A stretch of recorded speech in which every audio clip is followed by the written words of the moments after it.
like sucking, but I ain't gay. Legit bad podcast. Fuck those honkies. Welcome to Costco. I love you. He really knows how to suck a wiener.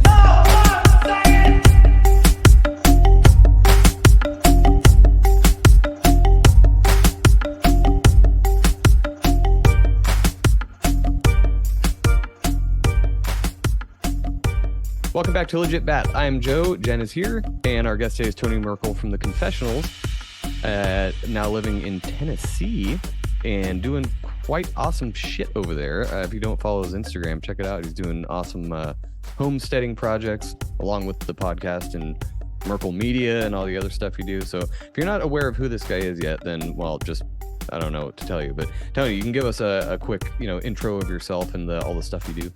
Oh, you did a good job, man. Okay. I hate talking about myself. No, the Confessionals Podcast, I interview people on their paranormal experiences.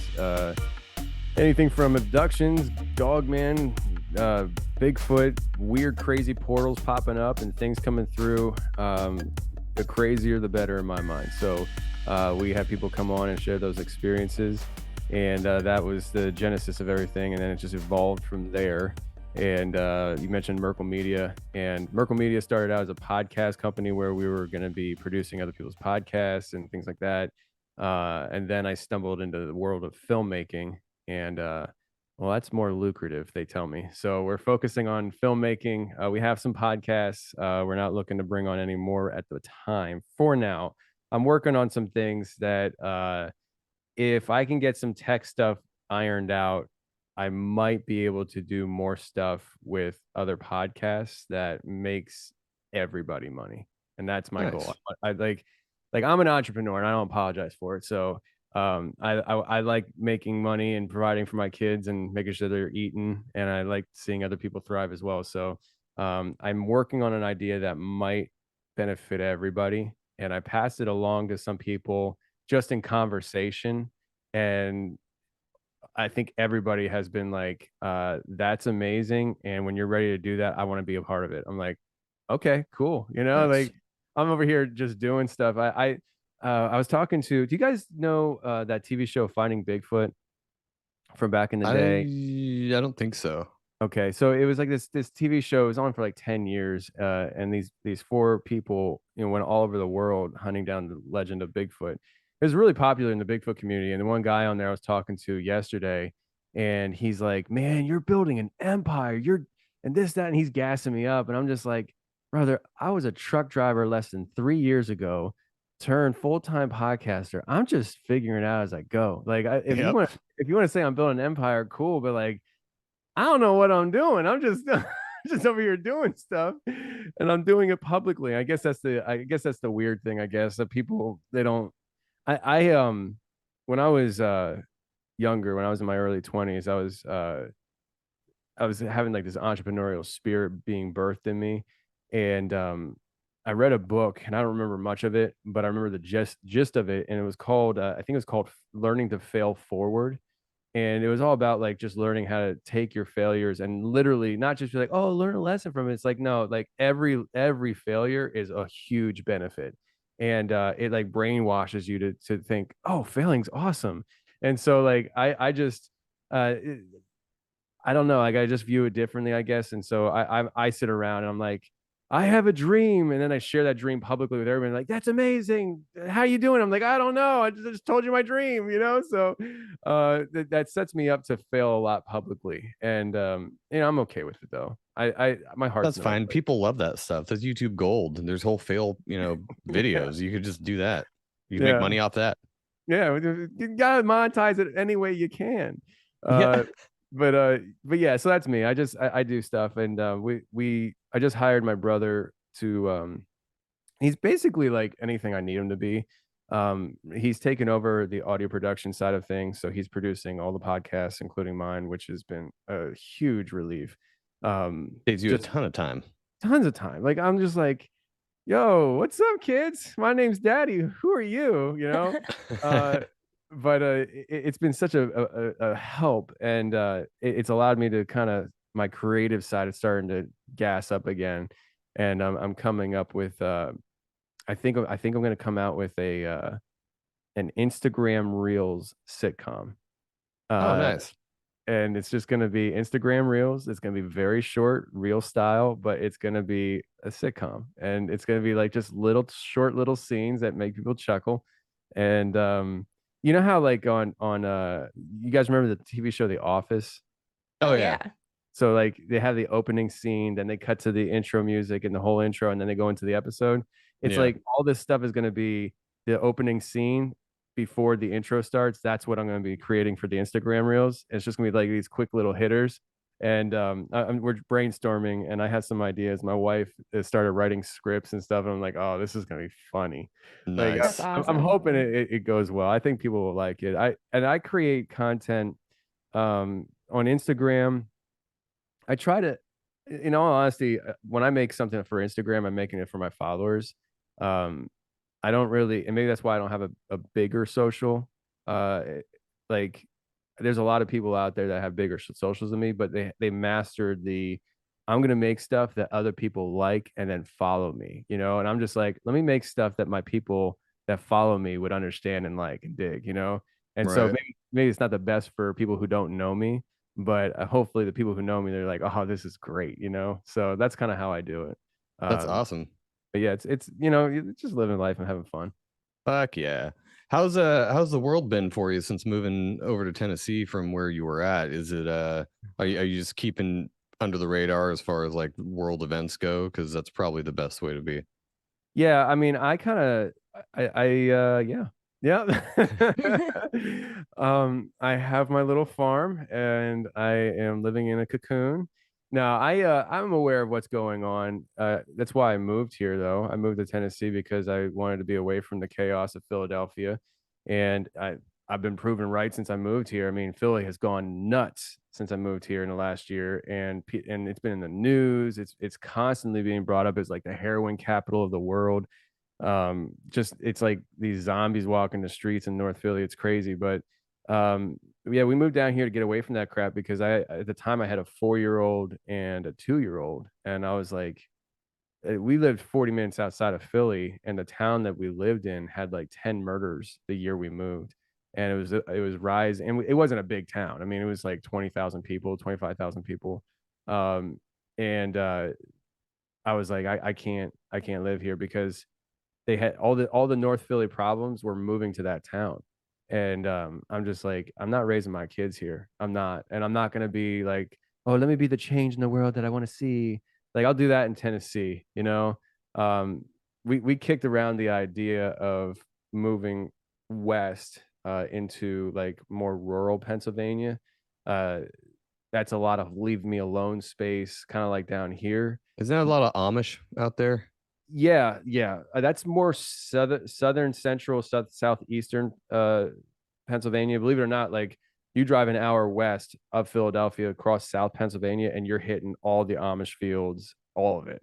Lancaster County is right there. But we were looking more like northern Pennsylvania, like north central, northwest Pennsylvania, a lot of the Allegheny National Forest. But we were like, if we're gonna move 3 hours away from family and we're not gonna see them anyways, we might as well just move to Tennessee where we actually want to be. And so like I've talked about Tennessee since before I had kids, and we just never had a real motivation to do it until we had kids, and it's like, oh shoot, and so we had the opportunity. I quit driving truck, and I full time podcasting and making crap, and it allows me to do whatever I want to do wherever I want to go. So I was like, let's go. And it was Christmas. It was Christmas Day. Yeah, it was at night. So Christmas Day, everybody had left our house, and me and Lindsay were talking, and we just decided, let's go to Tennessee. And so we started the process. We started talking to realtors down here and up there. And then I got COVID in mid-January. So that was the first time I had COVID. So I thought this thing was like a whole myth, and everybody was just they were just like, oh, COVID. I'm like, yeah, okay. And then I was like, oh, this sucks. For like a week, I was like, I think I might die. But I overreact to colds too. So You big baby. yeah, pretty much. But here's the thing. It was weird because it did wipe me out. So it delayed the moving process in a sense where I was planning on, getting it going in January. I had to wait till February because shoot, man, like after I actually got out of bed after a week and like I was just like in bed dying. I was fever and it was just bad. Like I think I lost 15 pounds in a week. Damn. It was nuts. I lost my appetite for meat. I was eating vegetables like crazy for months. And also I lost my motivation for life. I would go down to my studio to do my work. Like I had to produce podcasts, I had to record with somebody or whatever. And I was like, this is pointless. Like, why? There's no reason to be doing this. It was crazy. Like you're looking at it and you're like, okay, I need to pay the bills. I have children. This is what I do for a living. And it was just like, no, there's just no point to this. It was really weird. It was like I had a virus of my mind, and it was nuts. But that took a while to shake. But I just kind of pushed through it, obviously. But in February, I came down here to Tennessee, and that was my first time in Tennessee. I saw pictures before, and So you bought a house before you even went down there? yeah, no, I bought a house. I came down here, and my first trip down here, I was offering on houses, and everyone was like, they were outbidding. I was like, let me put like 25,000 over, and I got this house. They're like 100,000 over. I'm like, jeez, I was like, I was driving back home. And I was talking to my wife. I said, I think we might need to just rent and figure it out once we get down here. And we got real lucky because all these like real estate apps, like I mean, most of them, by the time you see it on there, it was already sold, Yeah. And Especially now. Yeah, she texted me a link to a house, and I was like, it was being built, and I was like, Lindsay, this is a house that is being built. Like nobody, like it's sold already. And she's like, just look at it. I'm like, all right, fine. So I had the realtor look into it, and he's like, well, they have a cash offer right now, and they don't really like the people. And I'm like, oh, maybe they like me. And long story short, they liked me, and we wound up getting the house, and we actually got it $5,000 under market value. And Wow. that's like impossible, Yeah. So the for a brand new house, it's got a lot of flaws, but it's a house, and we were able to buy it. And so the first time seeing the house was the day before we were signing the paperwork. So I dropped my wife and kids off at the airport in Philadelphia on a Tuesday night, and then me and my brother and my brother-in-law drove my pickup truck, and my brother and I drove two different moving trucks through the night down to Tennessee. And by the time we got here, we had about an hour or two to spare. Went over to the airport, picked up my wife and kids, took them to the house, showed them around. It's like, there it is. Here we are. Welcome Here's where we home. live now. That's funny because I kind of did the same thing because Jen was the one actually looking for houses, and came and looked at our house and was like, it's really cool. It's got a pool, all this stuff. And I was like, it sounds good. So I didn't even see the house for the first time till the day we moved in. Like I'm unloading the U-Haul into my new house. And I'm like, oh, Like this he is cool. signed papers before he saw the house. Yeah. Wow. I mean, Just I saw pictures. It's Yeah. close enough. Yeah, there's pictures on Trulia, and he was like, is it like what it says it is? Is it a house? And I'm like, well, yeah. He's like, oh, fine. That's good. Well, now I was Trust more you. worried about her like liking everything in it. I'll be fine. Yeah. It's four Yeah. walls and a pool. That's awesome. So not picky though. I was the worst. The realtor hated, well, he didn't hate me, but it just had this pool, and I wanted to move our kids into a place that was comfortable, not huge, so that we didn't have to pay $1 million to heat and cool it, but that had a pool out back and a yard for them to play in and swim in. That's all I was thinking of. Which they've And never done. They have. They swim. Play all They the don't play in time. the yard. Well, yeah, we built a garden in it. It's for the chickens now, but either way, It's for chickens and dog turds. and mowing. Yeah, but it worked out perfect. So when I got here to see the house, I was like, I looked at the inside and I was like, yep, bedroom. Yep, 3 bedrooms, 2 bed. Perfect. It's like, whatever. I didn't care about anything. I didn't analyze anything. I don't know. But the sellers loved me. So we got the offer immediately. They accepted our offer. And this was in 2020 when everyone was putting in offers on houses and getting outbid. And it's a house with a pool that was only $248,000, like, because houses were cheap at that time. So we actually got it under as well. We got it for $2,000 under what they were asking, and they gave us a huge seller credit. That the realtor was like, "Do you want a seller credit?" The realtor is asking me this. I was like, "Sure, whatever, dude. Like, it's fine with me." And he got it for me. I wasn't asking, like, I wasn't demanding anything. I was just whatever. And then Joe was like, "Oh, I won't even look at it." And the realtor's like, "You guys are freaking weird, man." But all right. I was like, yes. Legit that. Yeah. Yeah, that's crazy. I mean, the house that you have then, I mean, you could probably sell it for a lot more now. Probably like So we $350 could- right now. We were just talking Oh, to yeah. somebody about that the other day, though. So you could, but then you're in the same boat of the same market. So you either have to plan on renting, or it's kind of a lateral move, and then you know. Well, we could also move to Tennessee and buy a better house for the same price we paid in 2020 and sell our house and probably make $100,000 profit. I have neighbors right next to me who moved from California the year before we moved here.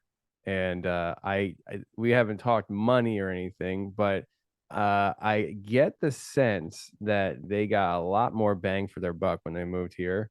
Now, granted, where I'm at, everybody wants to be at. It's like a really highly sought after area. Apparently, I didn't know that when I moved here. I just got lucky. But I know the prices have gone up significantly here, but I imagine it's nothing compared to California.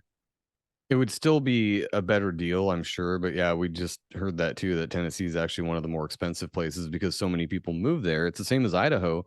Californians escaped to Idaho over the last like decade or so, and it's gone up crazy since then, where it's not even worth it to move there now, except to not be in California, of course. But Yeah. a lot of the places people are trying to escape to now is like Wyoming or Wisconsin or all those shit states that nobody actually moves to. No offense to anybody who lives there, but like people don't generally move to those places unless they're escaping California. But But California put a tax too. There's like a seller's I tax heard. if you move out of state. Yeah. thanks, Newsom. Appreciate it. That's why, and he's gonna run for president. You watch. Oh, he is 100%. I said that too. I think a lot of people said that, but he's definitely gonna run for president. But Yeah, isn't the governor of Florida running for president too? yeah. It's gonna be funny. It's a I'm crazy. just Funny gonna look at it times. as a TV show, like it's just something funny to watch. Look at these knobs trying to be Right. president. I'm telling you, man. Like this is interesting times. I mean, just well, I mean, we all know what you get with Trump. That we saw for 4 years, and then you have Newsom and DeSantis and with JFK Jr. or not JFK, RFK Jr. Wow. Oh yeah. That's wild. His popularity right now. I mean, I think that is what's going to probably push the Democratic Party to get Newsom going, because they're like, yo, if we keep things as is, no to Joe. Ain't nobody voting for Joe. This dude, freaking Kennedy's running around with no shirt, looking buff at 70 years old. And it's like, oh, but he takes, he's obviously taking, steroids, or he's taking some kind of supplements for that. And it's like, Well, shit, bro, give me those then. literally you're slamming pills down Biden's throat just to keep him alive. Just to keep him walking, like, and that ain't nobody fails sometimes. Nobody cares if Kennedy is on anything, human growth hormones. Nobody cares. The dude looks ripped. Like he looks good. Like he's I think it was MSNBC or something Biden was on recently, and I just saw a clip of it today. They're like, oh, thank you, Mr. President. And he just kind of like, as they're still doing the thing and like winding down the segment, he just kind of gets up, shakes the lady's hand standing there, and just kind of like gingerly walks off stage. Like, oh, like it's almost like he's counting his steps, like hoping he doesn't fall again. And he walks behind her as she's ending the whole thing. I'm just like, what a buffoon, man. It's like he's endless. just an old man. I mean, at the end of the day, I said this when he got elected too. It's just elder abuse. It's sad at this for point. sure. It's like voting your think of him as your grandfather. And I mean, not identically, but picture your grandfather in office and all of the things that he does and the way that people talk about it and how stupid he looks all the time. That's awful. I'm sure he sort of knew what he was doing when he made the decision to run for president, but I'm not 100% sure he did. They were just like, this is a very malleable person. We can get him to do whatever we want. We're the voices behind him. He's Sleepy Joe or whatever. I don't think he's ever really cared a whole lot about his reputation per se. Like he's just, more for sure. more about clout chasing maybe. But he well, I mean, some of the things he's done in the past though is very, like when he was sane and coherent, is like, man, like the dude, I don't know, but all these guys, man, I don't know. That's why I'm here in Tennessee though, because it really allows me to kind of separate, because it took me a while to understand it, but it's just like it's the federal government does something, and then there's like Tennessee that's just like, nah, and they're just like, we're not gonna do it. And so like all these new federal regulations with guns and stuff, like Tennessee's like, yeah, we're gonna call ourselves a Second Amendment sanctuary state, and so anything you do, we're just not gonna listen. And I'm just like, oh, I dig that. Nice. And so Texas kind of has the same attitude as that too, but I don't know. There's some parts of Texas you definitely don't want to be in. But I mean, you could say that about any state, I guess. So. Yeah. Texas, I don't know. I thought about Texas when we were thinking about moving, but it's so stinking hot there. I mean, it is so hot. We narrowed it down to basically Florida, Texas, Tennessee, and South Dakota. And then I got to South Dakota and Tennessee because I didn't want to do the hot, humid stuff. I mean, it's humid here, but it's on another level the further south you go. And then Lindsay was like, I don't want 50 inches of snow a year. And I was like, Tennessee it is, Exactly. That's my main disqualifier from a lot of these like Idaho or Montana or all those. I'm like, it's South Canada. I don't want to deal with snow every year. That sucks. Canada. And it's not snow like every year. It's snow for like 6 months of the year, maybe. Mm-hmm. Yeah. And then when it's sunny, it's still like 3 degrees outside. So it's like, no, I'll actually, as much as I bitch about the heat here, I'd rather have that than 10 inches or 10 inches. That's not very much. That's what she said. 10 inches of snow at a time. That's how it was in Indiana. Yeah, but day after day, like, no, fucking thank you. I'm good on that. What part of California you guys in? Like way north California. Okay. Almost Oregon.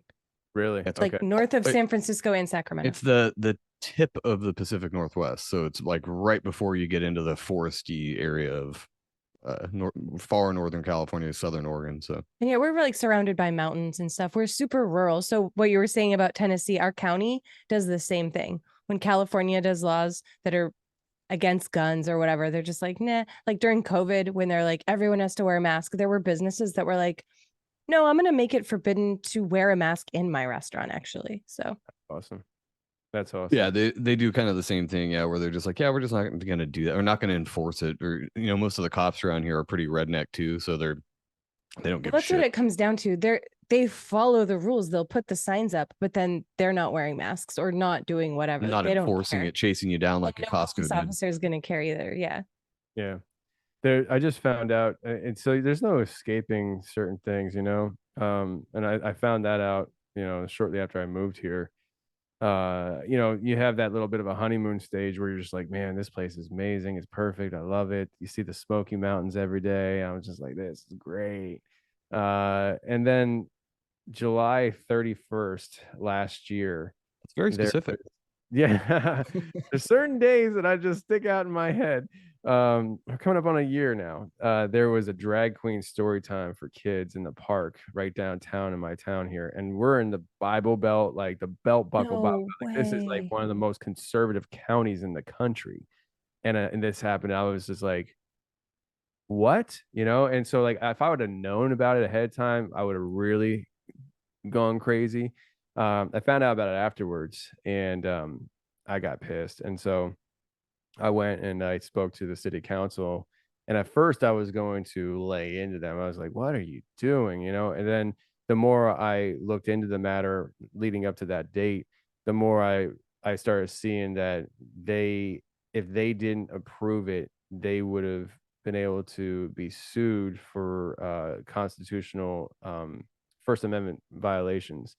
And I think I'm starting to gather that the culture here is very conservative, but at the same time, pushovers. And they haven't had a fight for the conservative culture forever.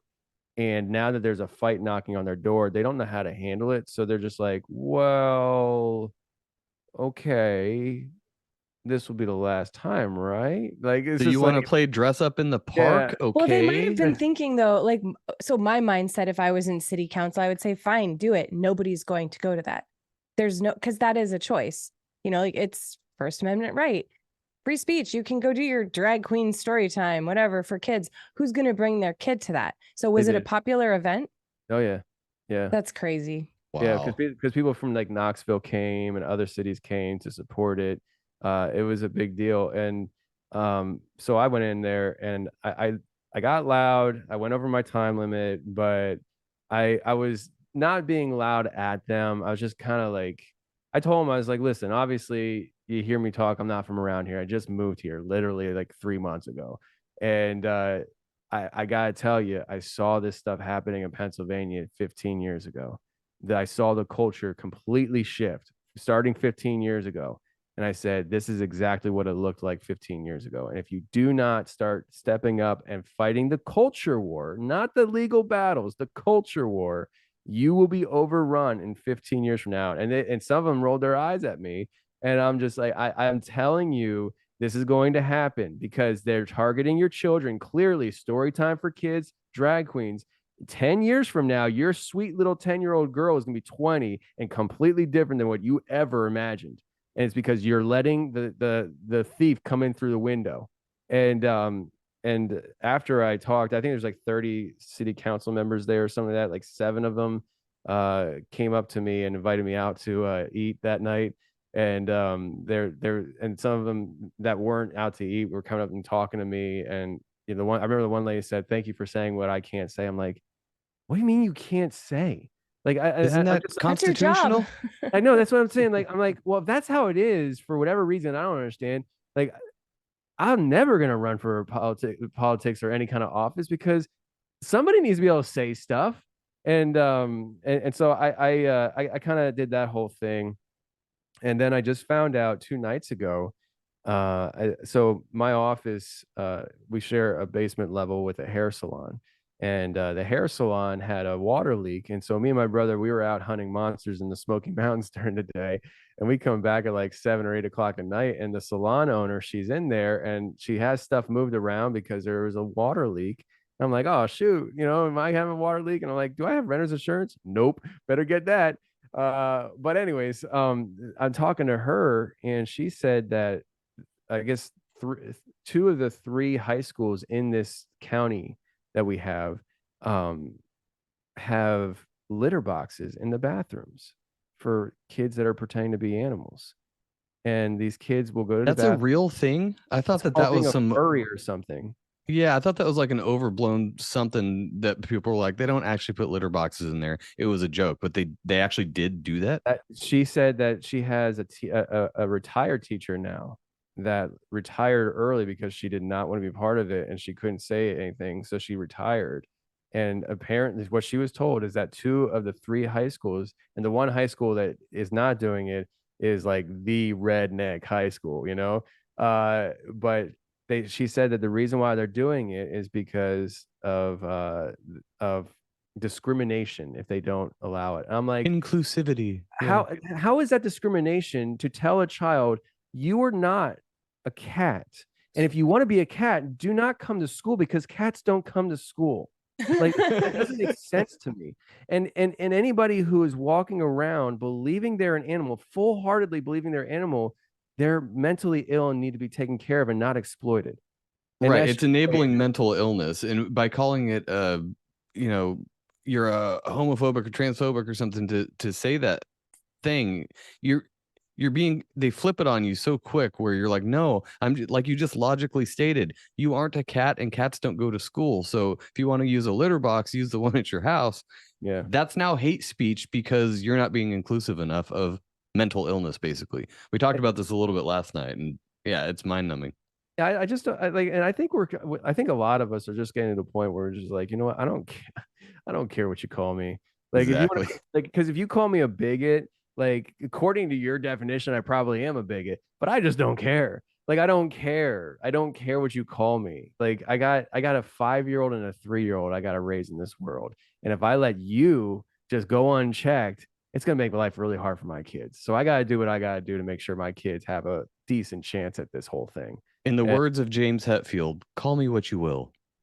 Just do it. It's just fine. do it. Just do it. I was well, that thought's gone. Oh, I think I heard it. I think I heard it leave.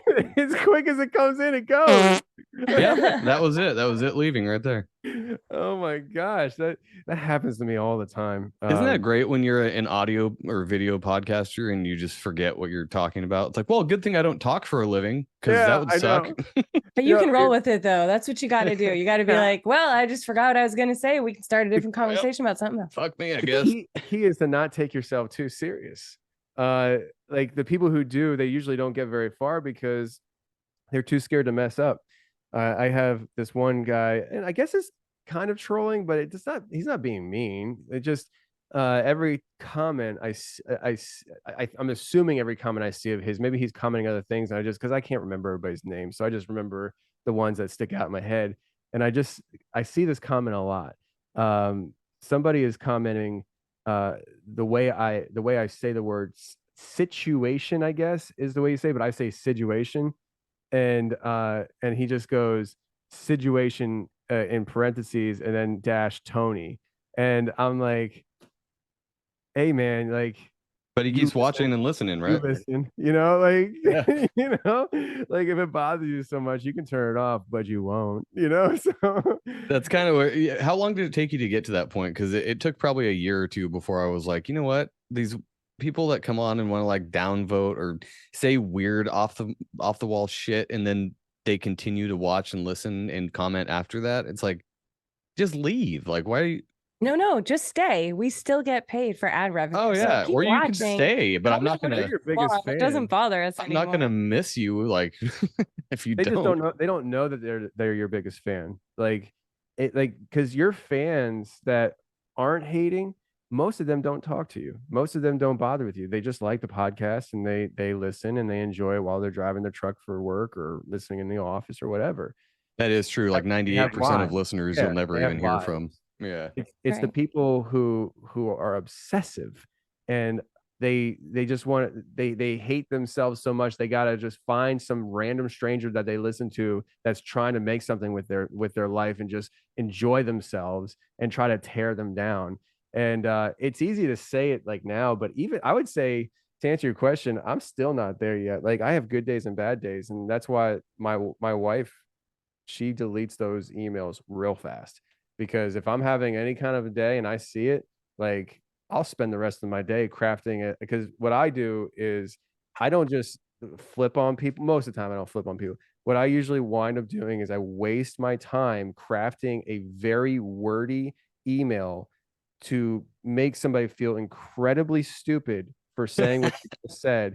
And they logically have no explanation other than to come to the explanation of I'm an idiot, and then I feel complete. But that takes a lot of effort to do.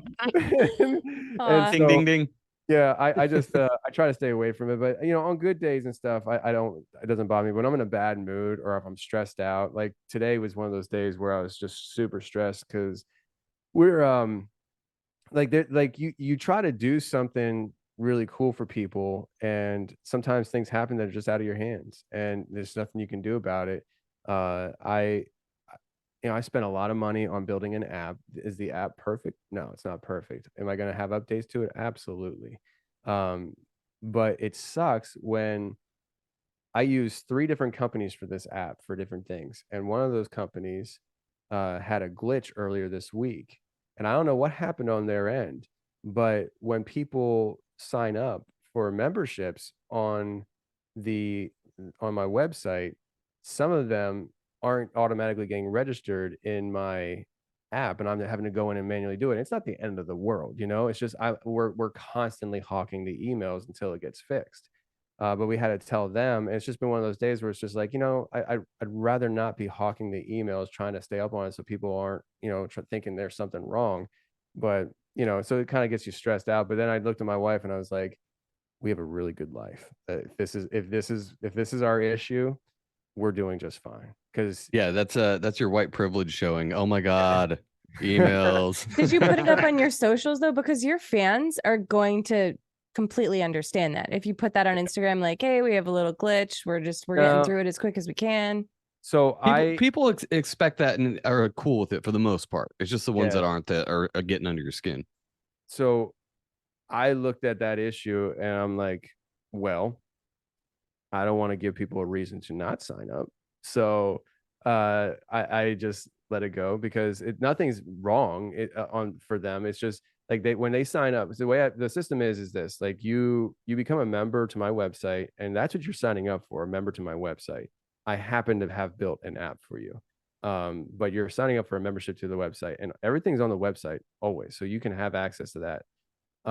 And all it is just me going in and manually approving them. You get the email notification that somebody signed up, you just go and you approve it. But it's a pain in the butt. I have a whole system. Like I have the company that does my memberships, and then I use Zapier to communicate from that company to my app company. And so there's three companies involved here, and if one is glitching, it just messes up the whole thing. Yeah. And You should just delegate that to your brother too. He doesn't have anything to do. Tell him to hack your emails. him and I were having a meeting this week, and he told me, he's like, I think I can take on more work. I'm like, bro, pump the brakes. Like I don't want you to be overworked, because what you're doing for me right now is making my life so easy. Like, and Tony's like, I don't want to pay you more either. So yeah, no, he's like 3 months in. He better not ask for a raise yet. But like, no, I told him, I said, enjoy, like, because I'm really trying to instill in him my mentality that I have now about work and everything, which is, dude, money ain't everything. And like I was driving tractor trailer, and I had no time, and I was barely able to pay my bills, but I had no time. I didn't see my wife. I didn't see my kids. And I told him, I said, from day one, I told him, I said, I don't care how many hours you work, just get the job done. If you get the job done in 2 hours, go home. If you have to take 15 hours to do it, you're taking 15 hours to do it. I don't care. Just get the job done. And him and I were talking about it earlier this week and stuff. And I kind of just reminded him, I said, dude, you got to live your life. Do not get consumed with this. Have fun outside of this. And, so he's like, I barely work 8 hours a day. And I'm like, that's cool, man. Like, hopefully you get a rhythm down and you do 4 hours a day. Like I'm good with that. Like, I don't care. I just want the job done. If I, as long as I know every Friday, I can look in my Dropbox and see that all the episodes for the following week are ready to rock, and all I got to do is upload them and take care of what I got to do on my end, dude, I'm good. Like, I'm good. Yeah. So I want him to understand how I am now and try to get in his head now, because he's 10 years younger than me. So he's 27, and he's not married, no kids. And I'm like, dude, like this, like you have a real opportunity to transform your mind right now, and also live a life that you never could have dreamt of. And so I'm just trying to encourage him to always pursue time over money. And that's just how I am. Like I tell Lindsay, and I mean this 100%. And I almost hope this happens just so I can prove to everybody I'm serious about this. Like, if everything falls apart for me and everybody stops listening to my podcast and it's all done, everything, I will take everything that I have and sell as much of it as possible. I will buy as much land as possible, put a trailer on it, and I will start farming. And that's what I will do. I will farm. I will grow my own food. I will harvest my own food, and I'm going to be with my kids all the time. I am not interested in punching a clock again for a trucking company and driving truck for 14 hours a day and not seeing my family. I would rather be poor and broke, and the world can be like, oh, well, that's lazy. It ain't lazy, man. I got perspective. I do not care. I don't care. I just want to see my family. And I'm fortunate right now that I have a life where I'm able to see my family, and I'm never giving that up, ever, ever, ever. And yeah, and we've talked about that several times too, about the whole, how great it would be that your only problem is just surviving every day. Different kind of stress, but hey, you're not punching a clock, you're not paying taxes, or I mean, I guess now you still kind of got to pay taxes. Yeah, But like, where did we get duped in life where we started working for others as indentured know! servants, you know? I know. Uh, it's that public school system, man. Like they don't teach you how to be an entrepreneur. They teach you how to be an employee. They don't teach you how to balance checkbooks. They teach you how to spend money and rack up debt through student loans. Like it's a system that's built to pump out people who contribute to the system. And that's why they hate homesteaders so much, because they're rejecting that. I have a friend that's a homesteader in North Carolina, and his parents are homesteaders. His dad and his mom, they raised him to be a homesteader. He's a homesteader. He just got married, and as far as I haven't been to their homestead yet, but as far as I understand, like this is what they do. They homestead. They have a YouTube. I'll give them a shout. Permapasture farms. It's like permaculture. So permapasture farms. The Bonds. William Bond is the guy I'm talking about. His dad's name is Billy Bond, and I believe his mom's name is Michelle. And I'm blanking on his wife's name, but really good people. They have a YouTube channel. They do consultant work. William travels all over the place and helps people design their property to farm it the best they can. And like everything is like what what's it called again? I'm going to put it in the show notes. Permapasture farms. But everything they do is about like regeneration. So if they call it food forest, and it's not like their original term, but it's called a food forest. And like Billy, like Jim Gale's thing. Yeah. Yeah. Billy's dad, when he was in the military, had put food forests up on top of the VA. And as far as I know, they're apparently still there because once you plant this stuff, it just comes back. They were in Texas and they moved to North Carolina about 4 or 5 years ago. It was about 4 years ago. Last year, William got married, and they got married in Texas.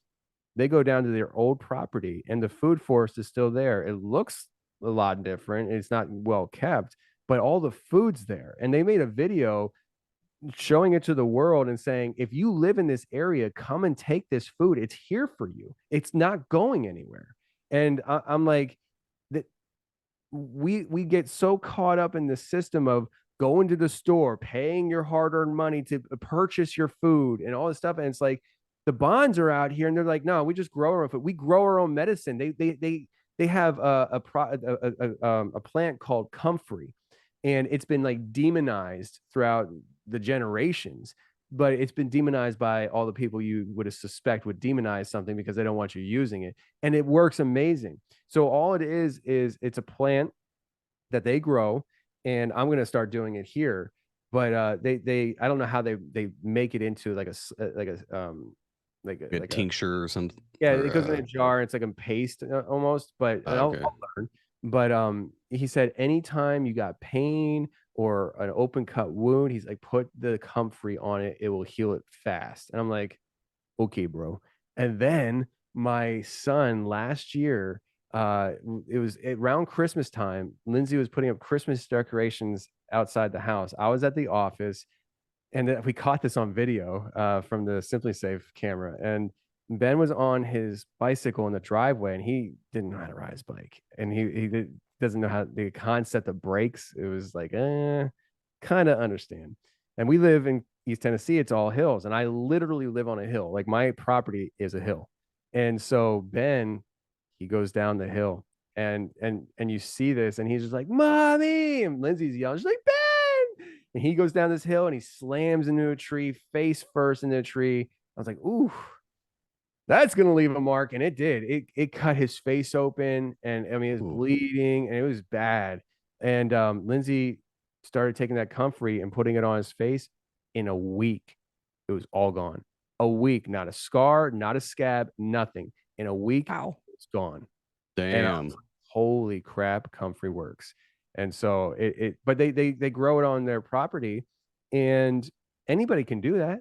It's just over the generations, people stopped doing it because it was demonized by people who were smarter than you, and they just want to pump you with medications and all that stuff. So yeah, I can't sing their praises enough, but they I really look up to them because they seem to have escaped the matrix as much as you possibly can without really like going hardcore, like nobody even knows who you are. You're just growing really long hair, going toothless in the backwoods somewhere. That's fine. But I think that they have done a really good job. And what's really cool is that they're not totally off grid and all that stuff. Obviously, they have YouTube, but they're using their knowledge to share with the world free. Like they have products they sell, and the people who follow them love them and purchase their products. So they sell that stuff and they live their life. I mean, That's the dream. let me put it in perspective. The way they live their life is so abundant that last year William contacted me and he said, "Hey, do you want a pig?" And at the time I was thinking about getting pigs, and I was like, yeah. And I thought that's what he meant. He's like, no. We have a pig here that needs to get processed. Like, it is time for this thing to get processed. It's 400 pounds. And we don't have any space in our freezer. Do you want it? And I'm like, yeah, how much? And he's like, no, it's free. Like, you're doing us a favor by taking it. Wow. And so they harvest this thing.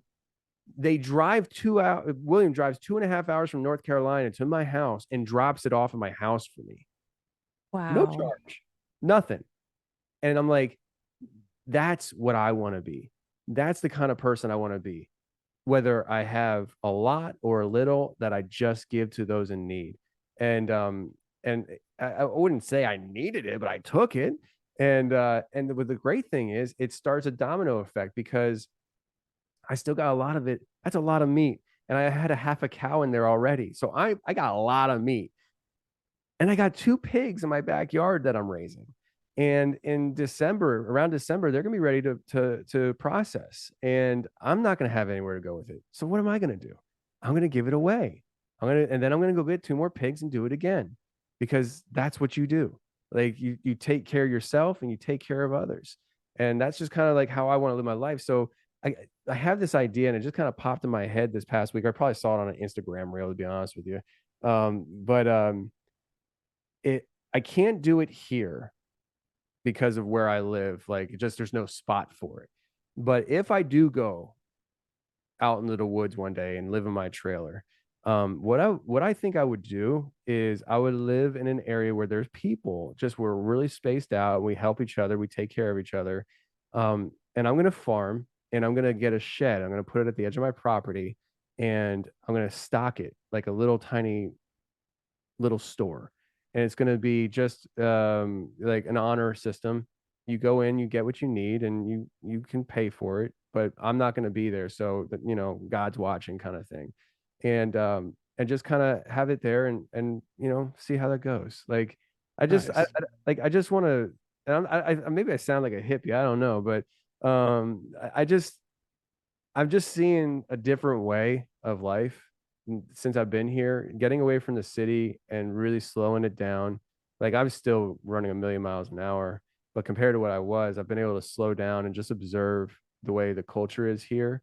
And then the friends that have come across my path have really changed me. The generosity is something I've never experienced. Like, I have friends. Actually, I'm wearing a T-shirt. Black Diamond Guns and Gear is a YouTube channel, and Josh, he befriended me before I got here. He drove out to this property to show me video of the house being built. When I got here, he just showed me around. He took me out. He took me out to eat all the time. When I went shooting, I used his ammo. Like, just the generosity. And I think generosity is something that I'm learning more now than I ever have. Like, before, I was generous. Like, I always have been kind of the person that I give to people. When I was driving truck, and it was just me and Lindsay, and she was working a full-time job, and I was driving truck, like, we had a lot of extra money, and we gave a lot of money away because that's just how we are. But the level of generosity that I've experienced here in Tennessee is on another level, because it's a lifestyle. It's not just waiting for somebody to come across your path that is in need for the opportunity. Like, these people look for the opportunity to, and it's not even like they're trying to be generous. It's just who they are. And I'm just like, man, I love this, and I need it to wear off on me big time. The Southern hospitality. Well, it sounds Yeah. like they don't care about material things so much, that's the best way to be. So earlier when you said I sound like hippie, you do, but it is the best way to be, because these people that you're surrounding yourself with and hope that you're becoming, they're not thinking of that ammo like you're talking about as costing a bunch of money. Like, it's not a city mindset where you're like, everything costs so much money and I have to hoard this for myself because I'm trying to provide this for myself and my kids or whatever. They're just like, I just want to have a good time. So those experiences that they have with others, just getting to shoot is probably way more important for them than how much that ammo costs in the first place. So who cares? And just the experience of getting to hang out with you and bring that pig to you meant way more, and not having to throw it in the garbage because they have raised this pig was a more important thing. So like, money is so not a big deal. We're kind of like that too. We have that same kind of mindset where we have tons of eggs all the time. And when eggs went up to like $7 a carton, we were just giving them away. And people were like, you could make tons of money. And I was like, I don't care. Like, I just don't want the eggs to go bad because we have so many of them. And they're high And if quality we eggs. can give them to you for free and you don't have to pay $6, why wouldn't I do that? So we were just like giving them to every single person we could because we didn't want them to go rotten, you know? It sucks because can you imagine how much better everything would be if everybody was like that? And I'm not dumb. I know that not everyone can do that. But if everybody who could be like that was like that, it'd be amazing. Yeah, so It'd be almost utopia. The people that were like, you can make money off this. It's like, the eggs are my currency. Like, I'm like, this is my printing press. Like, every day these things give. And Right. I have, like, there is no egg savings account. My egg savings account is the egg maker right here. Like it's good, and Right. and so I feel you. I mean, it's just, that's how we are here. Like, I actually I went down, I'd never heard of this store before, so I'm assuming it's like a regional thing. It's called Rural King, like, living rural life. It's called Rural King. And my friend Josh, I was just talking about, he when I first got here, he was like, we're gonna hit up the Rural King. And I'm like, Rural King, what's that? And I didn't know. I knew what Rural King was because I was looking at it online to get chickens. And when we rolled into the parking lot, I was like, oh, you mean Rural King? He's like, yeah, Rural King. And I was like, Rural King. And he looked at the sign and he's like, oh yeah, I guess there are 2 R's in it. I was like, Rural King. I got a pretty good dang old idea what's going on. I tell you what, man. Was that what he sounds like? yeah. But That's so funny. it's going now. What were we talking about? Rural King. Rural King. Okay. No, but you said something before that, and we were talking about chickens and. It's probably fun. my soundboard. It Giving derails away eggs everybody. and that eggs are the currency. I don't Yeah, know. they are. I don't Chicken remember, savings though. account. Yeah, I don't know, but it's just It's all right. it's just it's been really cool. I don't remember, but yeah, we're gonna get more chickens. I had 10, 9 hens and 1 rooster, and we lost that 1 hen. So I'm trying to work up to about 20. Wow. And because I mean, I can just give them away. And that's what I was gonna say. So Rural King, in there they have all the gear, but they also have empty egg cartons. And so Nice. like they sell them for like, I don't know, like 85 cents a carton or whatever. I don't know what it is. But I bought a bunch of them, and so I can just put a dozen eggs in, and I take them to my neighbors and stuff. And then my neighbors right next door from California, they had to go and get their own chickens. And so soon those things are gonna be pumping out eggs. I'm like, dang it, where am I gonna take my eggs? Like you're taking start away eating a lot my more giving eggs. opportunity, So but yeah, I want to get more chickens, get more eggs going. I call it the Merkel Farm. It's very generic, but I draw a little chicken on it in Merkel Farm. And Quite witty, Tony. Very good. good. So you know what you should do? So I started doing this at work. So our chickens will start laying. So we will have 4 chickens again that are actively laying at the same time. Well, we were getting 5 eggs a day. I was giving away cartons of eggs every week to everyone I worked with. I would try to find people I need like a giving point where it's not to like even fulfill me. It's honestly to just Get make them out sure of the that house. someone who wants eggs is getting them and they're not rotting on my counter. Like, that's it. So Yeah. I had all these people at work and they would start bringing me all their egg cartons. So if you say something like, hey, do you want eggs? Because I'm going to have a ton of eggs here soon. They'll bring you egg cartons and they'll start saving them. and just giving them to We you. have a Not that it's expensive because we can get them, for like we 30 have a cents at Tractor ridiculous Supply, but amount of egg cartons in our garage that we probably won't fill up because that's we what I just was going cycle to through say. So them. eventually, because of doing that, giving away eggs, people have started giving me egg cartons. So now we have this mountain in our garage that's just like dedicated to egg cartons. And so when our chickens start laying, we don't have to buy anymore. Again, not that it's this huge expense, but it's nice to not have to think about like buying an egg carton. I would never have even, I didn't know where to even get them when we needed them. I'm like, where do you buy those that like don't have eggs in them already? Because I don't know how Buy to it do in the that. dairy department with eggs in it, and then you throw it away like most people do. Yeah, when the chickens got here, again, the Permanent Pasture Farms, they gave me my first 10 chickens. They brought Wow. me adult chickens that were already laying. They're a year old. They gave them to me. He said, "Do you want chickens?" I said, "Yeah." And he's like, "We have 10 chickens we need to get rid of. We have too many." I'm like, "Cool, man." And he brought them out. And so he brought them out, and I had the same thing. I was like, where do I get this stuff? Like I all of a sudden I had these chickens, and I'm like, okay. I had built a chicken coop back there like a year ago, and I hadn't done anything with it. And I was in Rolkang, and I was getting all the watering and feeding stuff, and I saw the cartons there. I was like, huh, that makes sense. I got the chickens going, and we had these eggs coming in, but we had like a dozen eggs from the store that were in the fridge that we weren't using because we had all these other ones coming in. And you forget they were even there. I'm like, they're probably pretty bad now. So I just took them and gave them to the pigs. And that's what I mean. Like you have the pigs, the chickens, like it's a perfect cycle, like even so with the chickens, I'm in the process of doing this. I haven't done it yet because it takes a while, but I'm doing I think it's called the litter box method.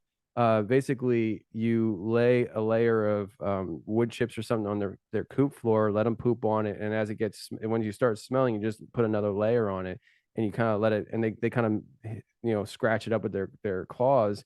But after like apparently 6-8 months or something like that, you have compost, and then you can just throw that in the garden, and then everything grows better. That's literally what we do in our chicken coop right now. I actually didn't know that was a technique, but we put all the shavings in the coop, and then we have the compost pile right next to the chicken coop. So I just pull it out after layering on top of whatever all the poop comes out. I chuck it in the compost pile, and then I put it down and start over. It's And we awesome. just throw everything else in there too, like any scraps the chickens don't eat. We just throw peels and all that stuff into the compost pile, and it disappears after time. It's really crazy. It just disappears into dirt. We haven't used it for compost yet, though. I will say that we haven't actually tried it. There's not enough still there. like watering it and trying to get it, turned into something. But have you ever dropped an egg in the coop when you're collecting eggs? Yes. Have you seen? Was it around chickens? They go crazy. They love love it that so stuff. much. Yes. That's the cool thing. Like if you have too many eggs, you can use the shells and feed them the shells. You can use the shells in your dirt. I mean, multi-use. Yeah, this conversation is one of the most dangerous conversations to be had. Like I hope that this conversation inspires everybody to do a little bit. I don't care where you're at, just do a little bit. I mean, I've been seeing some really wild gardens in cities, and I'm just like, yo, you can do this anywhere, and it's the most rebellious thing you can do in today's world. It's punk rock to be a gardening farmer now. It really is. And it's just like you have so much fulfillment in your life knowing that you're doing something that over time is going to progressively get better and better, and you're going to take care of yourself and your family more and more. Last year our garden sucked. We got like 5% out of it because we didn't put a fence around it. The deer were coming through eating stuff in the morning, and my neighbor's like, I just didn't have the heart to tell you. And I was like, bro, dummy. Yeah, like I mean, rabbits, groundhogs, all that. So we doubled the size of the garden this year, and we put up a fence around it, and everything's growing great. Nothing's bothering it. And also, I put the pigs up in the back of the property, so the deer would come through and then go right by the pigs. But the pigs are there now, and so they're like, "You'll eat me." And so they tend to stay in the field off my property now. But Oh, nice.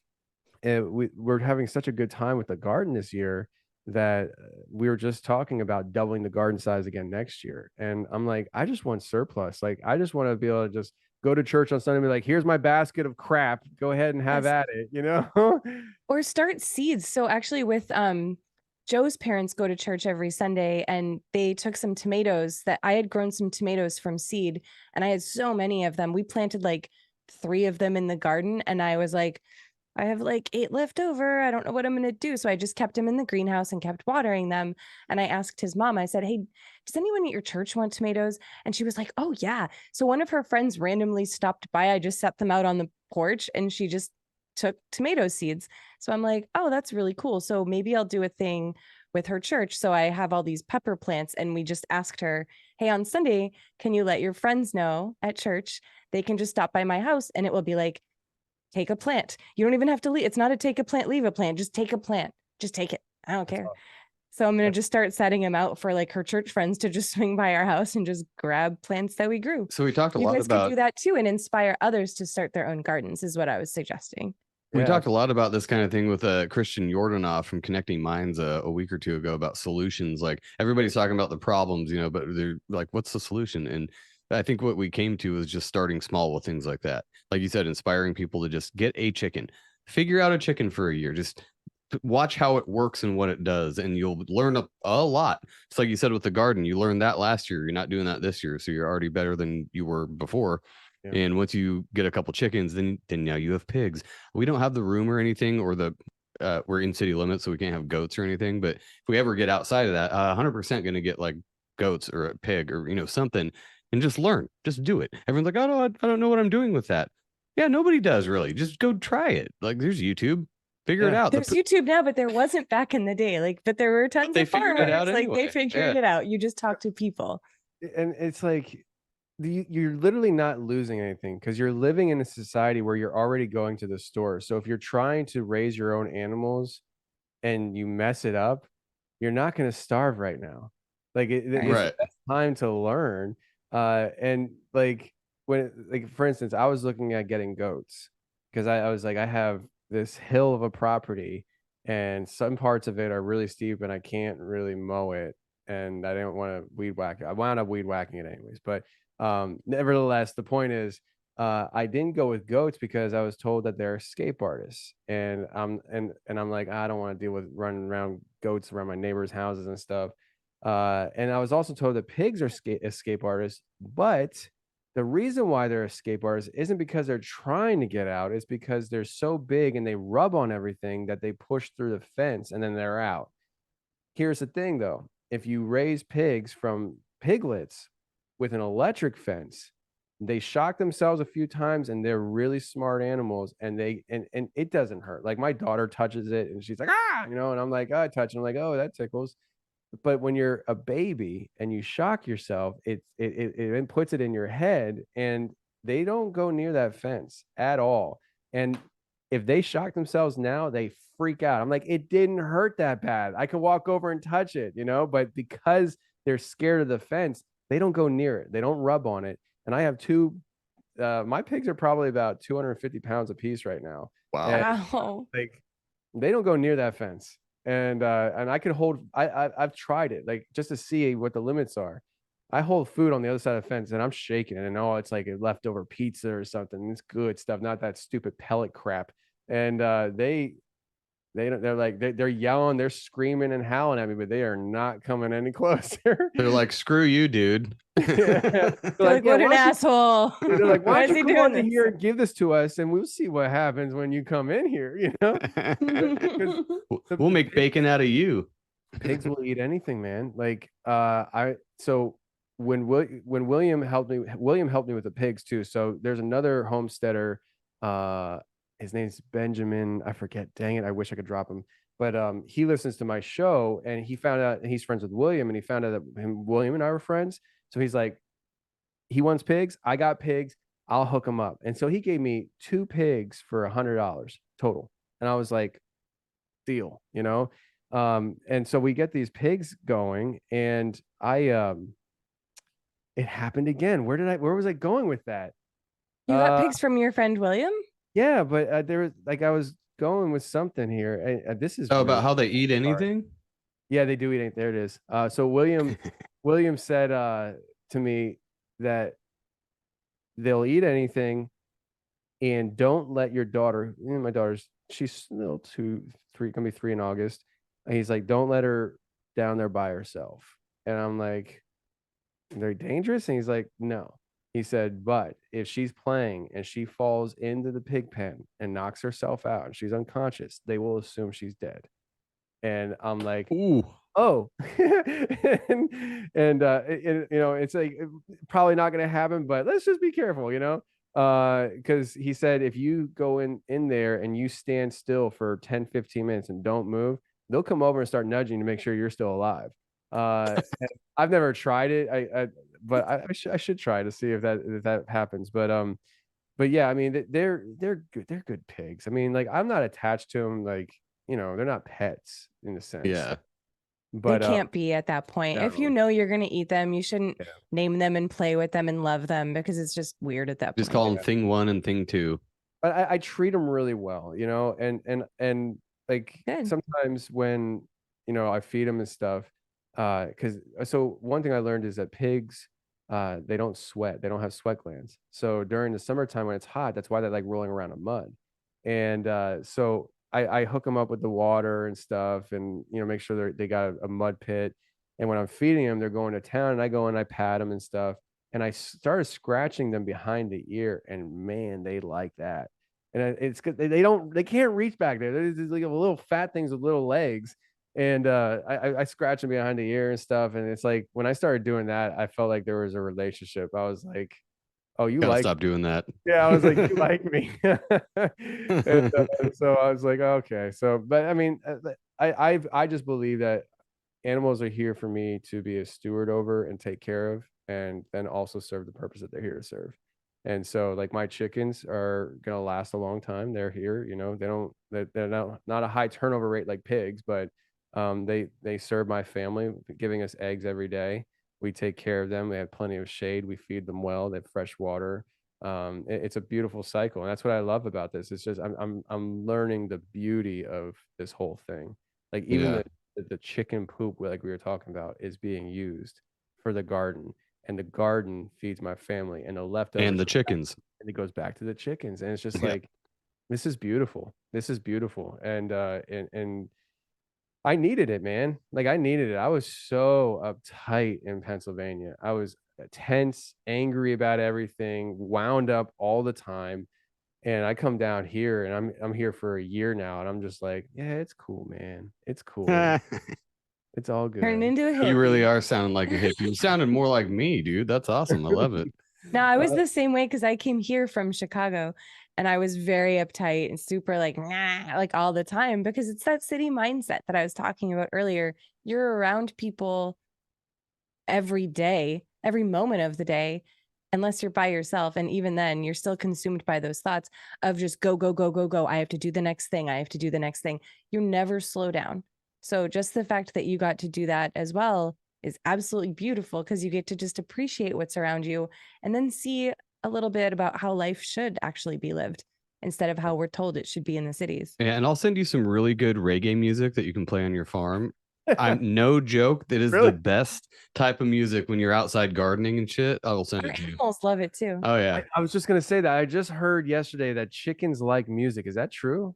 Have you tried? Probably. We always play. I have outdoor speakers, and I always play music out there, and they're always walking around and stuff. So patio with us, because we're never going to eat our chickens. They are like, we've already named them. They have all old lady names. We have like Matilda and Sharon and Mabel, Phyllis. Yeah. So they just give us eggs. We're never going to kill them.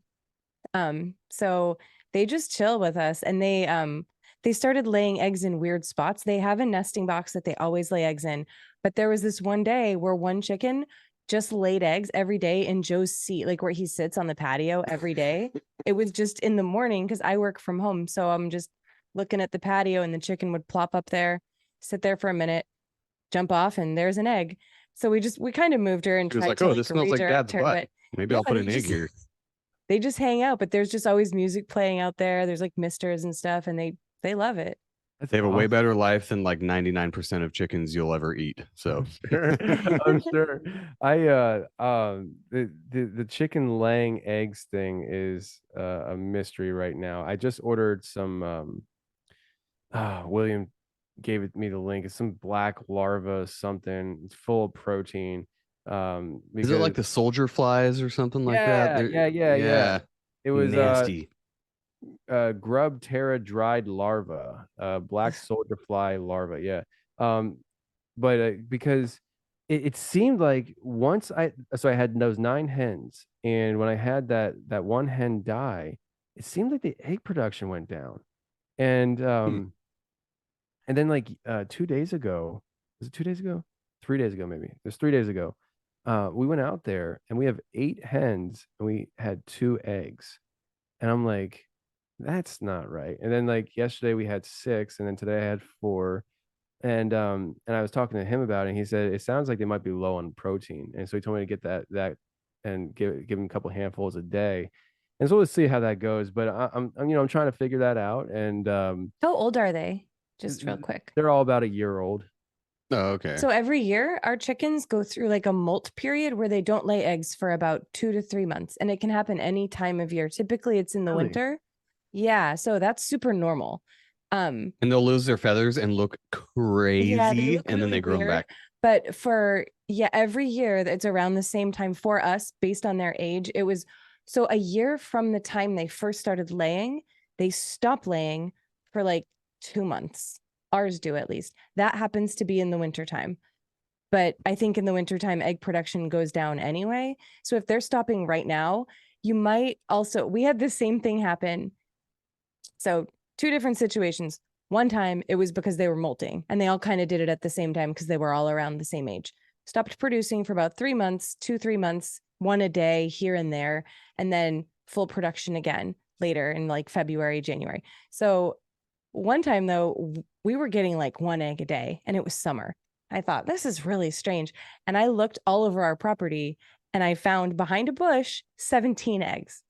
That one chicken had made her own nest. They just Sometimes decided. they make their own nest. Yeah. So I I didn't would even think about that. I would also suggest looking around your property, look under bushes, places that are shady, that would be like shady as in like shaded from the sun, Yeah. places that are, not sketchy, but a place that a chicken might feel safe to lay an egg, and you might find a whole bunch of eggs there. That's literally what Easter eggs are, is because you'll be walking around your yard and you just look under and there's like 3 eggs. It's like, what? And if What one chicken happened? sees an egg there, crack it another open and- chicken, yeah. Other chickens will feel like that's a safe place to lay eggs too. So you might have more than one chicken doing that. So if you have Interesting. 10, you never know. No, Yeah, it's never interesting to learn all this stuff. I'm glad you're doing it too, because I mean, we learn new stuff about it every day. But mealworms, get a bag of mealworms. They love that stuff. It's expensive. It's like $50 for a bag about this big. So, but they love them, and we just kind of feed them to them as a treat whenever we have them. But Or like cheaply, if you want to do something cheap, they love tomatoes. You guys might have already figured that out, but tomatoes have that meaty inside like Kinda a worm wormy. does. So Yeah. if you slice up a bunch of tomatoes and chuck them out there, they will destroy them. Or like grapes. They love grapes too. I didn't notice that. I'm sure they've had tomatoes and grapes by now, because I do throw them those vegetables at times. Sometimes I have so much I split it between the pigs and the chickens. Oh yeah, there you go. William came to my house the one day and he saw my pigs and he's like, "Bro, what are you feeding these things?" I'm like, I worked out a deal with a daycare down the road, and they were giving me leftover food, and I was picking it up every day and giving it to the pigs. I was like, I don't have to even pay to feed my pigs. And That's awesome. He's like, "Bro, these things are too fat." He said that they are too fat. He said that they're laying down to eat. They don't even stand up to eat. He said that these things need to lose weight. And so I stopped doing the daycare, and I cut back their food consumption. And all of a sudden I noticed that they were doing what they're supposed to do, eat the freaking plants that were in this area that I put them in, because it was just growing. I'm like, why are my pigs eating? And he's like, because you don't give them a reason to eat the food that's there. Like, You're giving them pizza. yeah, you're giving them pizza and probably pig with, mixed in with whatever else. And so I was splitting it up though, between them and the chickens, and I'm sure they've had that. I'm gonna observe that though. Um, I did get the mealworms just recently, and they do love that. Uh, and I wanted to bring this up too. I I my chickens are weird, and I think maybe it's just me, and I'm just trying to figure out what's like trying to learn their communication. Like, hey, we do this because of this, you know. But they rarely lay in the nesting box. They will lay on the floor in the coop, and they will lay all together, you know, in one spot. And if one moves over there, then they all move over there. But they rarely do it in the nesting box, and they don't roost. I got these roosting bars. They don't roost, and so I think I was looking at it, and I was thinking maybe apparently they have really good eyesight, but not at nighttime. And so I'm thinking maybe it's dark back there, and they can't see the roosting bar at night when it's dark out, and so they don't jump up to. Because when I first got them, I remember the roosting bar was actually knocked down, and I knew they were trying. And then it's like I think they might have just given up. But yeah, they don't roost. They just huddle up together on the floor in the coop. And I'm like, you guys are supposed to be on the roosting thing here. So I'm gonna be getting a new nesting box that I'm gonna install on the other side. It has like a rollaway, so like the eggs are cleaner or whatever. High tech farming over here. And then I'm gonna take the nesting boxes that's in there. I'm gonna take that out so there's more space, and I'm gonna make some new roosting bars, and I'm gonna paint them red because I heard that the color red is very attractive to them. Yep. And so like Just with food, I've noticed that with food, 100%. So like they go after the red food more. Yep. Like that's why I think they like tomatoes. Like tomatoes and red bell peppers and yeah, things like that. Interesting. Yeah, all chickens are weird too, dude. Our chickens are fucking weird. So like, chickens they're are all weird. weird. It sounds like, so this isn't a bad thing that you're doing at all. Like you're just giving them a ton of options. So our chickens don't have all of those options. So they lay in the nesting box because that's the only option they have. And it's safe for them because that's where they were kept for the first like 6 months of their life, or maybe not 6 months, maybe 3, but still they go out and we let them out in the yard during the day, but we coop them up at night because of predators. And that's their safe spot.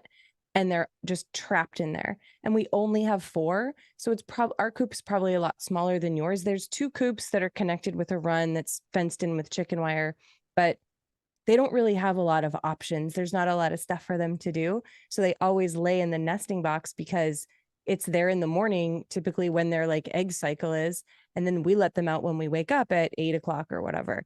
So that's why our chickens maybe do that. And you have so many options for your chickens. If you give like a child, for example, a ton of options, they're going to be weird. They might do some weird shit. They might just sit on the floor and be like, I don't care about all of this because I have an option to sit on the floor. Our chickens don't even have the option to sit on the floor. They're like, nope, I'm in here. So it's not that they're weird. You just give them tons of choices, which is great.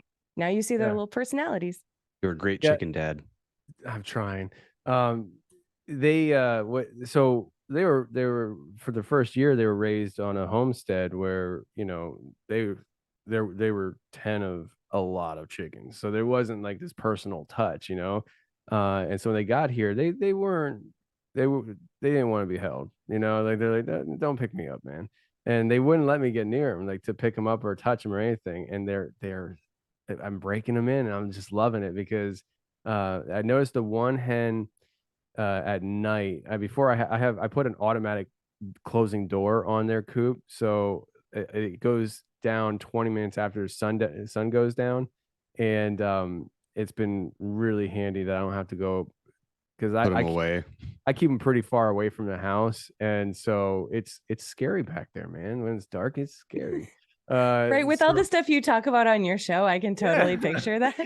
I'm like, Dog Man's out here, he's gonna get me. Dog Man, the Hat Man, or whatever. Bigfoot, or the 3-toed weird sprite, the person in Florida. I subscribed to your show because of that story. I'm like, really? I'm fucking listening to the end of this.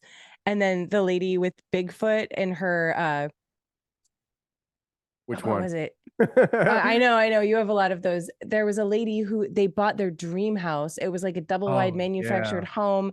And she Yeah. was such a no nonsense person. Sorry to like derail the story Very. about chickens, No, you're but fine. that was one of my favorite stories. I told Joe all about that when I was like, this lady, you have to listen because she's so sincere and genuine. Like she's not trying to tell a story about something crazy. She's telling a story about something that happened to her that scared the crap out of her that she has no idea Yeah. what it was. And her sincerity in saying like, oh, I saw a hairy man, or it looked like a bear. Oh, she thought it was a bear by the Yeah. creek. Yeah. And she was like, oh no, there's bear up here. I heard they don't even come around here. Like she wasn't thinking about Bigfoot. And then it turned around and it sounded like her brain didn't even process what it was at first. I don't know. Well, you're But talking crazy. about the lady that was here in Tennessee, right? I think she was in Tennessee. Yeah, the one that Yeah, had she rocks moved- thrown like through the house. Yeah, I think so. And she moved to Indiana. Oh yeah, maybe so. I think so. I think that's what we're talking about. Yeah, they bought their house here in Tennessee, and they wanted to retire here. And 7 years later, just December 31st this past year, they moved from Tennessee to Indiana because of what was going on in the property. They just wanted to get 10 hours away. And Don't blame them. what's crazy is that the more I'm involved in this stuff, the more I'm seeing there's more to these topics than just, oh, it's a hairy creature that people just can't figure out why they can't find it. Here's the reason why you can't find it, because it's not just a physical creature, and it's not as simple as a bear. The nature of a bear is not the nature of these things. They moved to Indiana and they're having the same problems up there. Oh, geez. And so And they're in Indiana. Oof. I know, right? But yeah, so she contacted me a little while ago about that. But yeah, it's crazy. I don't know how we got on this, but yeah. Yeah, Sorry, it me was either. my No, fault. I we was can just- wrap up though, Because because you were saying it was scary in the chicken coop, like in the dark. And normally I go into the chicken coop Yeah. in the dark all the time, but I also don't interview people who talk about their paranormal experiences on a daily basis. So I totally get it. not only is it Friday night, but it is, I forgot that you're 3 hours ahead. It's 10:30 over there. Speaking Oh, of hanging out with your family and your chickens, dude, go do that. Screw us. Sorry. No, No, you're good. this was a great I've- conversation though. I loved talking about homesteading the whole time. Yeah, I like talking to you guys. We wanted to do this for a while, but it's just been crazy. But yeah, since I hired Jack, it's been a lot easier for me to do stuff. So it's been great. Oh yeah, that's awesome. I love chickens though. I could talk about chickens and pigs. I know. We have to Right, restrain I ourselves know. from talking about chickens like every show. So But when people are listening, and if you don't like the fact that we're talking about chickens, go out and get your own and prove us wrong. and you will It's know pretty awesome. Okay, I'm just saying. they're You awesome guys- little weird You guys should dinosaurs. reach out to the Bonds and have them on your show. All Billy right. Bonds. Billy Bond, man, I'm telling you, that guy, he can talk about anything. He talk about homesteading and all that stuff easily, but he can go down the political route too, and like he's Nice. Yeah, all sure. over it. They just came out with they just put out an Instagram reel that they're black, and William goes up to his dad. He's like, "Hey, Dad, why aren't there any black farmers?" And he just went on this rampage as to why there aren't any black farmers and how people are brainwashed to believe certain things. And he's really a cool dude, and the whole family is awesome. And I would highly suggest. I think you guys would have a great conversation with them. Yeah, Nice. that sounds awesome. Yeah, I'll reach out. I got on a kick listening to Homestead podcast for a while. I listened to Goldshaw Farms podcast. I don't know if you've heard that one. I don't think they do them anymore, but they had some great episodes. I don't know. Billy Bonds might have even been on there. I'm not sure. Let me just real quick here. They have a podcast, and I always mess up the name. It's Pimp something. Okay. I think it's Perma Pimp Podcast. I think Perma Pimp. I think. No, that ain't it. Genius name. It's Pimp something. Dang it. Shoot. Oh, Just start Permaculture. Googling people. You'll find it. It's one of my episodes popped up because I must put it in the description here. So, it is. Oh, darn it. Give me some music or something. Oh, hang on. I got you. Oh my gosh. I see this guy was on Homestead Stories, Billy Bonds Permapastures Farm. Oh, I ended the music. All right, let's wrap up, guys. Thanks, dude. And if you remember what that show is called, let me know and I'll put it in the show notes. But appreciate your time. Get back to your family and everything. And we'll talk to you again soon. Absolutely. Thanks for having me. It's been too long. I like it. Too long. All right. Thanks, brother. Have a good night. See you.